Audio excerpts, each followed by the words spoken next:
Hello everybody, this is Debbie from Cool Cats Art. Gonna be doing a 12-inch round bloom today with some colors that inspired me from some other paintings I saw on some YouTube videos. It's a great place to get ideas. And today I'm using a goldish yellow. It's actually a custom color. I mixed 24 karat Deco Art gold with a little bit of yellow. This is my kind of homemade quinacridone magenta. I took a burnt sienna and mixed a little bit of orange with it. It's similar in color. This is a Liquitex product. No, I'm sorry, this is an Amsterdam primary cyan. It's a transparent color. This is a Liquitex light blue. This is this little piggy pigment, and I can't remember the name right now, but all these will be in the description below. This is a custom color made of 2 Amsterdam colors, and I'll put that in the description. And then I'm topping it off with a Paynes Gray color. A lot of bubbles in these paints, I just mixed them up. So we're gonna start, of course, with our pillow paint, and I'm using a Glidden product. I don't remember the can number now, but I'll put that in the description below. And we're just going to start with that standard puddle in the middle.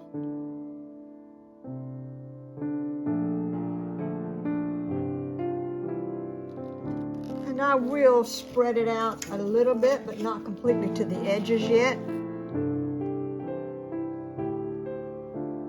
I'd strained this before I put it in another container because I'd had lumps. It's an old can. It started getting lumps in it. And I really don't know if I'm seeing something in here now, if it's lumps or just bubbles. But we will find out. We don't want either one, so it doesn't matter. Let's see what we got here. I think these are just bubbles. I'm not going to give it a torch just yet. I don't want it to start setting up on me. Okay.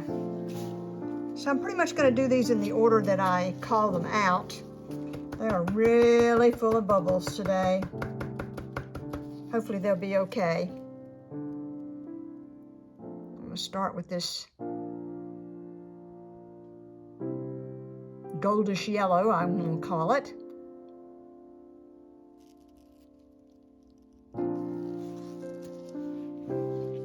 This is my homemade quinacridone magenta.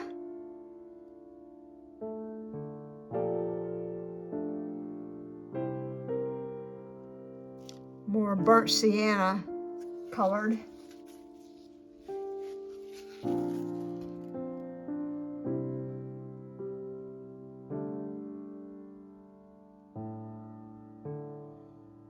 Love this color of blue, it's so vibrant.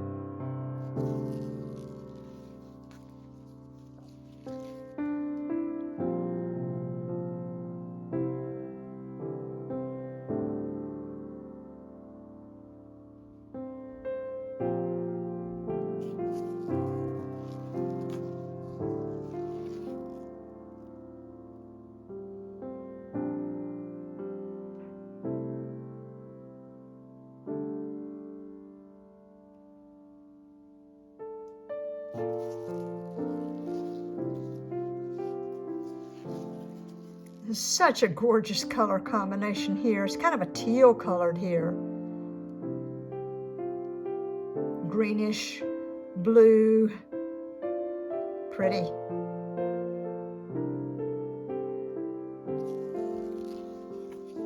And then we're going to top it off with this Paynes Gray. I like to put an opaque on top of everything.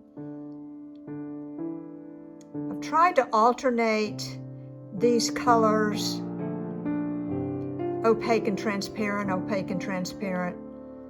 I think it works out a little bit better that way. Now my cell activator are two different colors of Amsterdam paint. I'm using a turquoise, Amsterdam turquoise, and I'm using Amsterdam lamp black with Australian Floetrol, and the ratio is 3:1, Australian Floetrol to paint, which is pretty standard. Some people use 4:1. I think 3:1 is plenty. And Australian Floetrol is expensive enough. Let's use the minimal amount that it takes to get the job done, right? There is an American cell activator recipe, and I've got that in another one of my videos. And it works quite well. I still think I prefer the Australian Floetrol, especially if I'm working on a larger piece. The bigger the piece, I think the more you need the Australian Floetrol. You can really get by with that American Floetrol recipe on pretty much these smaller paintings that are like, you know, the coasters and the smaller tiles and smaller canvases. But when you get to something sort of large, I'd say anything over a 12-inch, which is what this is, I like Australian Floetrol better. Let's hope this black is still working. It's gotten a little thick on me, but I still think it's fine. I'll use up the last little bit of it. I put the black down first.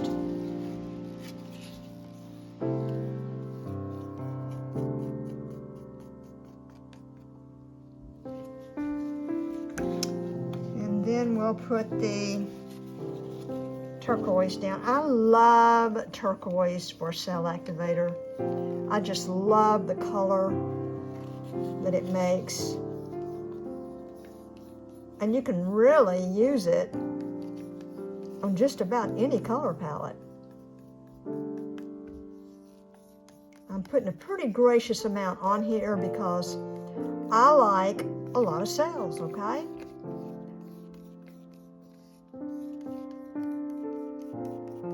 And to get a lot of cells, you need a decent amount of cell activator. Okay, fire up my very paint covered, it's been in some battles, flat-faced hair dryer.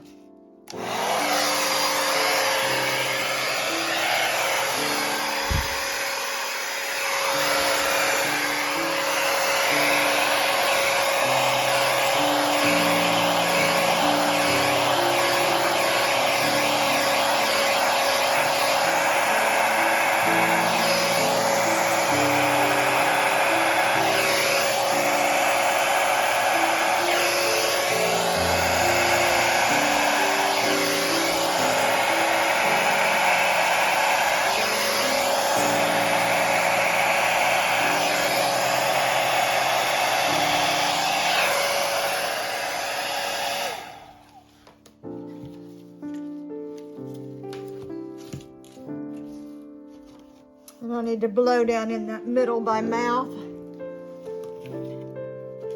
Get some of that to sinking down. It's pretty so far though. I really like the yellow and the gold coming up in the center and the blue kind of staying to the outside.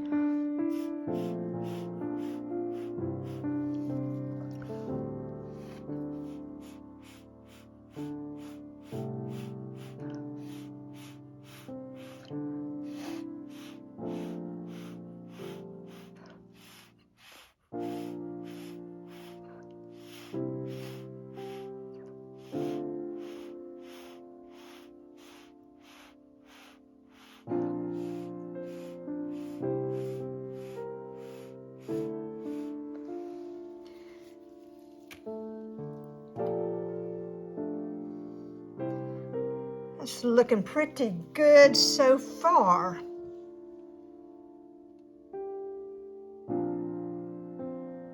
I'm gonna give it a quick torch. I think I'm really gonna like this because it did what I hoped it would do, and it's keeping the warmer colors in the center and the outside with the cooler blues. I'll give this a quick torch. There were so many bubbles in that paint. Okay. Now let's give it a gentle spin. I'm going to try to kind of move it to the center just a little bit more before I spin it. There we go. I think I'm really going to like this.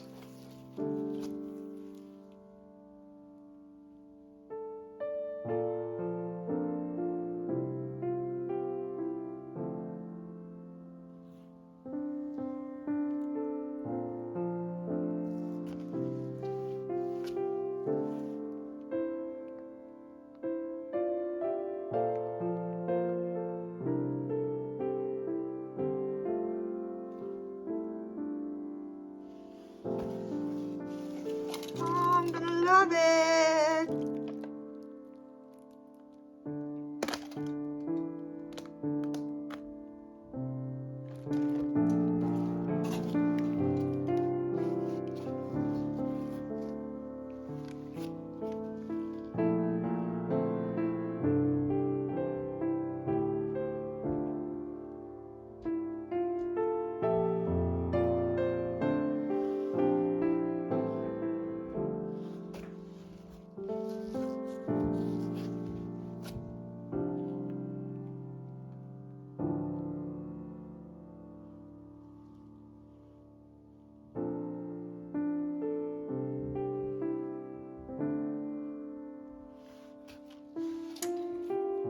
I'm offsetting this a little bit, like I needed to come over here, so I'm moving it off the edge a little more, and that'll force the paint to go in that direction as I'm spinning it.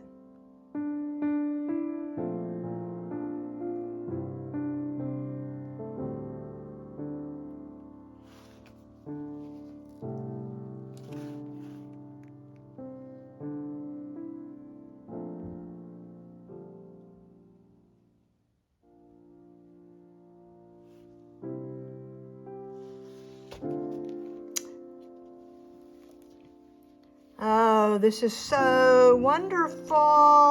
I'm loving it.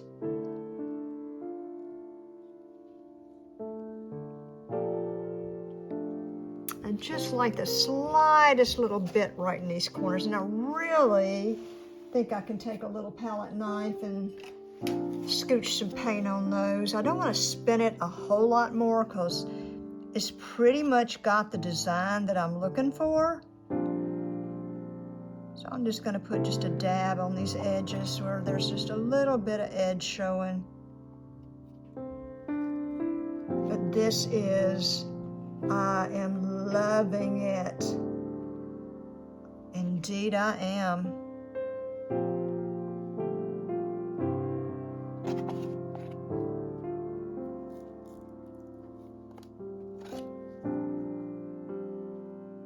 This canvas that I'm using wasn't real taut, even though I sprayed the back of it. It still was a little loose for me, because what happens if you're pouring on too loose of a canvas, the paint will tend to not spread out from the middle because it's too heavy. The paint is weighting the canvas down. So what I did was, and I didn't show you before I started, I put a backer behind it. I cut a piece of foam board and attached it across the diameter to keep it held up in the center, and that did help quite a bit.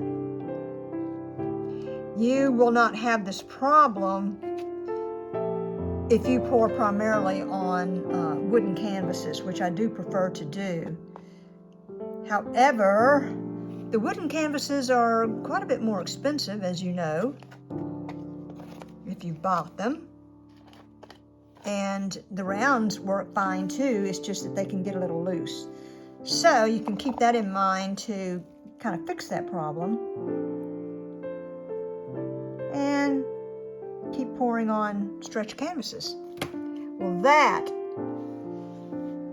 is totally stunning, guys. I love it, love it, love it. It's got a lot of cells, a big, beautiful eye, if you will, section here. See how that turquoise cell activator just really defines it. And then I mix it with the little bit of black in it, so it darkens up around some of the areas where you need a darker, more defined line around your cells. But the cells go all the way out to the edges, which I like.